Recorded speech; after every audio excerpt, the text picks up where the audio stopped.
এখন হুজুর রুকুর যেহেতু এর আগে কেরাতের সুন্নত আলোচনা হয়েছে, কেরাতের অনেক কিছুই ইমাম সাহেবের উপর নির্ভর করে, কি বলেন?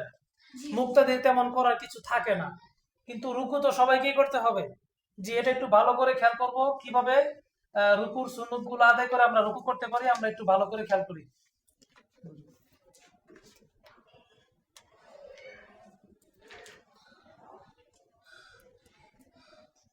তাহলে আমাদের কেরাত শেষ। এখন আমাদের কেরাত শেষ হওয়ার পর আমরা রুকুর দিকে যাব। তো রুকুতে 9টি সুন্নত। কয়টি সুন্নত? 9টি সুন্নত। রুকুতে তাকবীর বলা। রুকুতে যাওয়ার সময় কি বলা? তাকবীর বলা।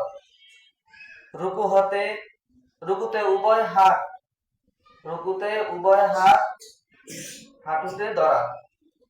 উভয় হাত দিয়ে কি ধরা? হাঁটুকে আঁকড়ে ধরা।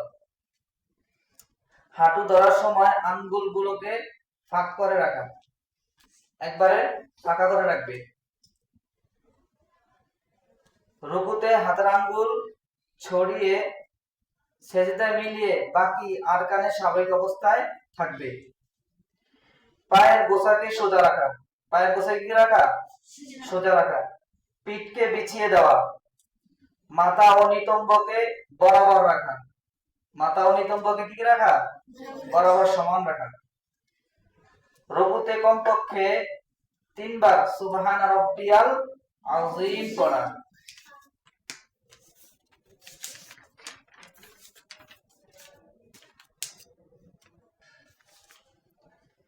রুকু থেকে ওঠার সময় ইমামে সামি আল্লাহু লিমান হামিদা, মুক্তাদি বলবে রব্বানা লাকাল হামদ। এ হলো রুকুর 9টি সুন্নত। আলহামদুলিল্লাহ, আমরা শুনেছি 9টি সুন্নত। আমরা এখন ইনশাল্লাহ এটা প্র্যাকটিক্যাল করব। তো প্রথমেই আমরা রুকুর তাকবীর বলে রুকুতে চলে যাই। আমরা একটু রুকুর তাকবীরটা বলি তো। হ্যাঁ, আমরা রুকুতে চলে যাই, একটু রুকুতে চলে যান তো, একটু রুকুতে চলে যান। যান। হ্যাঁ, এরপরে যেই কাজগুলো বলতেছি একটু আরেকবার বলতেছি, আপনারা করার চেষ্টা করেন। ওস্তাদরা ঘুরে ঘুরে দেখবেন ইনশাল্লাহ। রুকুতে উভয় হাত দিয়ে হাঁটুকে আঁকড়ে ধরা, ভালো করে ধরেন। কিছুটা থাবার মতো, যে বাঘে যে থাবা দেয় না, বিড়ালের থাবার মতো। আওয়াজ করার প্রয়োজন নাই, রুকুর মধ্যে এরকম আওয়াজ করলে খারাপ শোনায়। আঙ্গুলগুলো ফাঁকা থাকবে, ঠিক আছে? আর পায়ের গোছাকে সোজা, পায়ের গোছা চিনেন তো? হ্যাঁ, হ্যাঁ, পায়ের গোছাকে সোজা রাখেন, বাঁকা টাকা রাখেন না। অনেকের হাত ঠিক নেই, একটু ওস্তাদরা একটু ঘুরে দেখেন, একটু হাত ঠিক আছে কিনা, ধরা ঠিক আছে কিনা একটু দেখেন। হ্যাঁ, অনেকে আবার একটু সেজদার মতো মিলাই রাখবেন না, কিন্তু খেলাফে সুন্নত সেজদার মতো আঙ্গুলকে মিলাই রাখা রুকুর মধ্যে, একটু থাবার মতো করে শক্ত করে ধরবেন। মাথা পিঠ নিতম্ব বরাবর রাখা। হ্যাঁ, যেন একটা কলস রাখলেও কলসটা থেকে যায়। মাথা পিঠ নিতম্ব একদম ফ্ল্যাট বরাবর যেন রাখে। আমরা একটা টেবিল রাখলেও যেন টেবিলটা না পড়ে, বুঝছেন তো? একদম সোজা।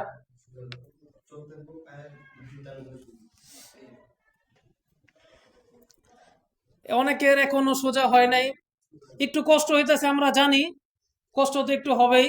আল্লাহর জন্য কষ্ট করতেছেন, আল্লাহ তাআলা অবশ্যই উত্তম জাযা খায় দান করবেন।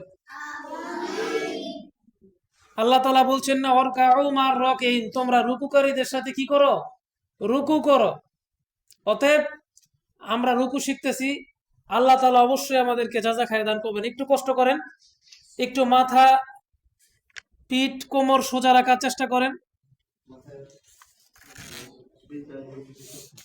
এই যে এই অটটা একটু দেখেন তো, হ্যাঁ, কেমন জানি ওচা হয়ে রয়েছে।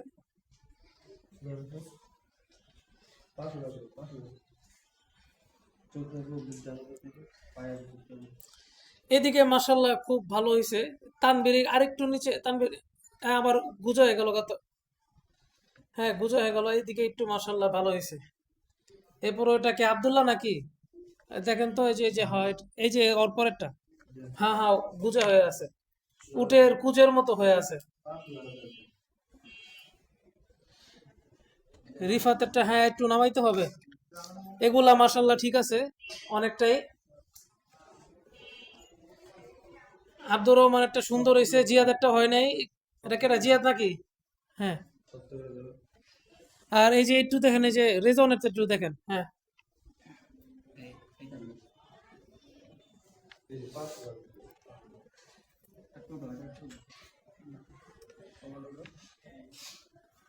আবার আস্তে আস্তে বেঁকা হয়ে যেতেছে না তো? হ্যাঁ, একটু সোজা রাখার চেষ্টা করেন না। আল্লাহ তাআলাকে দেখান, আমাদের না। আল্লাহকে দেখানোর জন্য একটু সোজা রাখেন।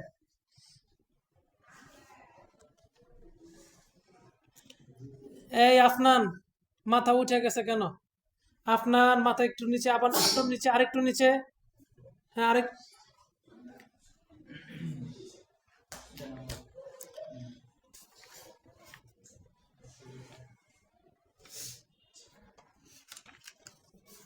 তো আলহামদুলিল্লাহ আমরা রুকু শিখলাম। এরপরে আমরা বাকি সুন্নত গুলা এখন আবার শুনবো। রুকু থেকে আমরা উঠে দাঁড়াই।